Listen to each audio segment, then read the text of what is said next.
Well, it's time to do Tom Baker's first Doctor Who story, Robot! I'm not very good at Peter Capaldi impressions.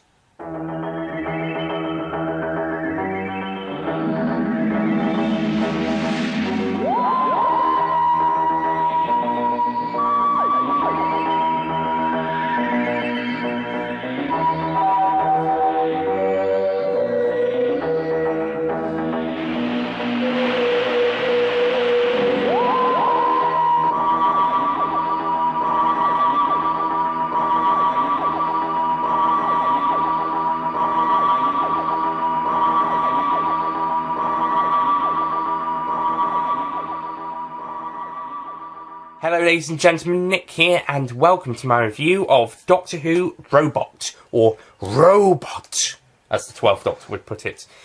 And this is the first adventure with the 4th Doctor, and also kickstarts Season 12. I also have to mention the DVD case I got here is not a typical Doctor Who case, because it's actually a Blackadder 2 case. It was a Blackadder 2 DVD at my charity shop. However, the disc was not there, so I asked to have the case because my robot case was broken, so I had to use another DVD case, silver DVD case, and that's 5 Doctors original DVD, and that one had a white case, which is behind the back over there.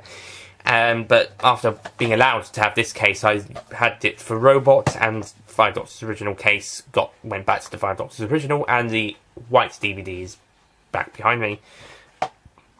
And before all that, this one was in a white case on its own. I think it might have been the same white case. But yeah, hopefully I'm hoping to get silver DVD cases for discs that are damaged, cases that are damaged. This one's okay for a single disc. Hopefully in the future I'll get something a bit better, especially for this and for a couple of other broken ones, like Planet Spiders last time, and Genesis of the Daleks coming up, and also Seeds of Doom next season. And some of those stories were given. I don't think those were the original stories for those cases. They just got swept with ones I preferred and got the better cases out of it. But anyway, Robot is a very good first story for the 4th Doctor. Despite what I said last time, in my Planet Spiders review, where I said the post-regeneration stories were going to get weaker as time got on, I stand by that in terms of the classic series. They're going to get, from this point onwards, they're going to get weaker and weaker. After Spearhead, they're going to get weaker. Afterwards, I prefer Spearhead to Power the Daleks, but I think after Spearhead, they're going to get weaker. And that is the case. This is weaker than Spearhead and also Power, but it's still a pretty good story in its own right, at least. It's certainly better than the next 3 post-regeneration stories. So if we're going to do a worst to best classic Who post-regeneration stories, this would be 3rd best. Probably.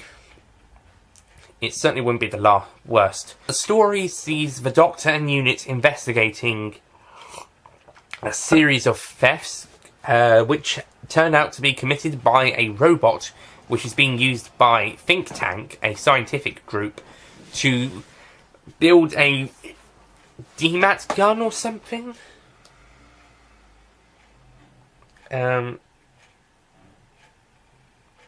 Disintegrator gun. And Think Tank, the director and assistant of Think Tank, are part of the Scientific Reform Society, and they hope to use the robot and the gun as part of a way to, I want to say take over the world, but get demands from the politicians or something, get their own way or something, because science, this is basically the equivalent of terrorism via science, and not just atomic weapons or anything. This is literally terrorism by science, by scientists, with science by scientists, or disgruntled scientists at the very least. So, yeah. But what they don't realise is that the robot has actually got some human qualities. It actually cares for Sarah Jane Smith, who's the only one it's ever cared for, and when it accidentally kills its creator, Professor Kettlewell, it goes a bit mad. And also, I will say this though, the story does go a bit. It does go a little downhill when the robot does become a King Kong, kind of like a robot King Kong, in a way it does. But that's only the last 5-10 minutes of part 4. So yeah, I mean, yeah, it is King Kong for kids, but I think it does go. The story went downhill at that point. The effects look a bit unconvincing as well in those spots, especially when the robot's picking up Sarah Jane, and also that tank the Brigadier had that would try and get rid of it. I think because it was a toy tank, from a distance it would have looked bigger than the robot, but it still looks like a toy. And I thought me and other fans using Doctor Who toys in our fan film, not ones like Sonic Screwdriver and stuff, but action figures like K9 and the Dalek, that would be a bit silly. But this is an actual toy tank. I mean, it's not as bad. I mean, stuff like a toy TARDIS in Flatline, that's something done effectively using a toy in an episode. But here, the toy tank, and whilst not as convincing, toy Daleks in Evil of the Daleks, and more convincing in Planet of the Daleks, making it look like an army of Daleks. But this is definitely the least convincing toys or models used in a Doctor Who story. And I mean, if the camera and the tank had been further away from the robot, then it might have looked more convincing, and also if it was made to look more like a real tank than a toy. But yeah, thankfully it doesn't appear on screen for very long. So it was something that was supposed to be funny, but due to it being so obviously a toy, I think the humour lost its impact. I also have to say the villains are pretty much Nazis, I have to say. In the Scientific Reform Society and Miss Winters and her speech and her arm raising and stuff, they're very much Nazis. If you go back to what I was saying about Green Death, where they had the politics were up right front and centre, but it wasn't right in your face or shoving it down your throat like lots of people think this new series ones do, especially series 10 and 11. And in some cases, maybe they're right. In some cases, not so much. And in some cases, the same happens with the classic series. Green Death is an example of not doing that, but is still very heavily political. Robot isn't a very heavily political story, unless it's well, I suppose it is pretty political, but it's not as heavily political as, say, Green Death. However, when it is very political, then it does kind of have has its double take moments. Like, right, these guys are pretty much Nazis, really? And yeah, I don't know how to feel about that. I don't mind villains acting like Nazis if, well, so long as it shows it's in a negative light, or just them being being compared to Nazis. I mean, they have the uniforms, they have the logos, the big speeches, but I don't know. It just felt a bit odd. I mean, it is a political story. After all, I was going to say very political. I don't know if it's very political. It is certainly political. So when I was accidentally saying it wasn't political, that was wrong. But this is a pretty political story. But like I say, it's not up front and centre. However, apart in that scene, that is pretty heavy politics right there and then. So I'm not quite sure what I feel about that. And strangely enough, we get more Nazi comparisons later in the season with the Khalids, which makes a lot of sense because they become the Daleks. The Khalids are the species that are turned into Daleks, and the Daleks are basically Nazis from space. So it makes sense that the Khalids are similar to Nazis or Germans of the World War II and would do a couple of stuff they would do. So that makes a lot of sense, but I'm not sure why they're doing it here. I'm not sure. I will say Miss Winters is a pretty good villain. I think she is a pretty creepy villain. Not creepy, but she is a pretty dastardly villain, and the actress does a great job. According to a review of the Sarah Jane Series 1 audios by Big Finish, Miss Winters turns out to be the overall villain of that series, and she only did 15 years in prison. Yeah, terrorism now gets you life. Terrorism back in 1974 gets you 15 years. Okay. Well, if you can sympathise with murderers, you can give terrorists shorter sentences. But of course, Miss Winters decides to take out her revenge from Sarah Jane Smith in those said audios. The second series I think that's completely different to the first. I think that's following its own storyline or something. That's after the events of School Reunion. But the first series of audios, Miss Winters is the main villain of that series. I don't remember what happens to her at the end. I haven't heard that series, so maybe if I read up some more information about it, or when I do hear the audios, part 1 you cannot hear at all anymore, download or CD. That's a shame.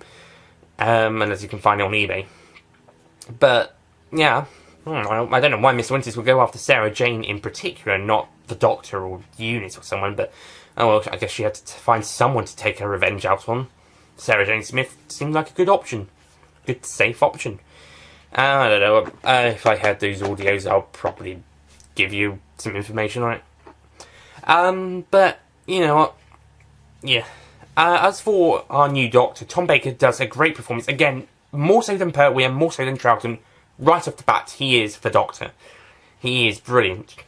And this is definitely a great performance. I think his best performances are to come, but with him right off the bat, he is just brilliant. I'm not sure what his best performance would be, to be honest.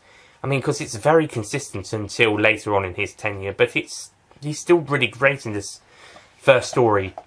Elizabeth Sladen also gets a lot more to do with Sarah Jane Smith, and she's a bit more involved in some cases. Nicholas Courtney is as the Brigadier, and John Levine is now RMS Benton. That's probably not right. Editing will probably have let you know what the real one is. And also, newcomer Harry Stapleton, played by Ian Marter, who you may recognise from Carnival of Monsters, but as another character. They all do great performances here. I think Stapleton was also mentioned in Planet of Spiders, but he just wasn't cast yet. And he gets his first appearance here. And it's got some great stuff. Got some great lines, and so the Doctor cutting that brick in half, that was great. And he even has the line, "You may be a doctor, but not the doc. But I am the Doctor." The genuine article, you might say, which I'm sure inspires the line, I am the Doctor. I'm not just a doctor, I am the Doctor. The original, you might say, from The Doctor Falls and Twice Upon a Time. I'm sure it inspires those lines. So, yeah, but on the whole, Robot is a good story. I don't think it's perfect, but it's good and it's got some decent moments. So I'm going to give it an 8 out of 10.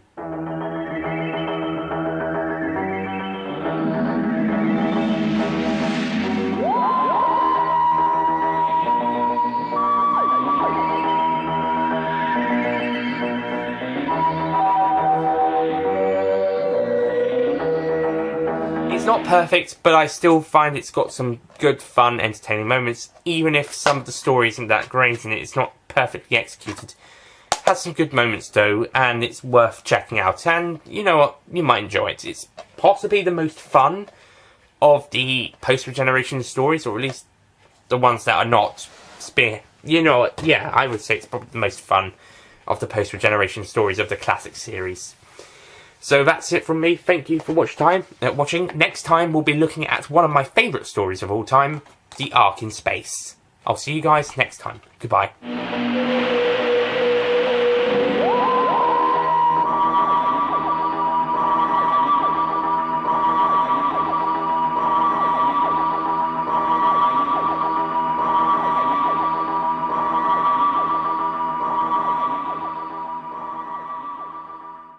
Don't forget to click below to subscribe to the official Nicholas Payne Retro YouTube channel. Hello ladies and gentlemen, Nick here, and welcome to my review of... Fuck, I forgot to do the pre-titles. Wow.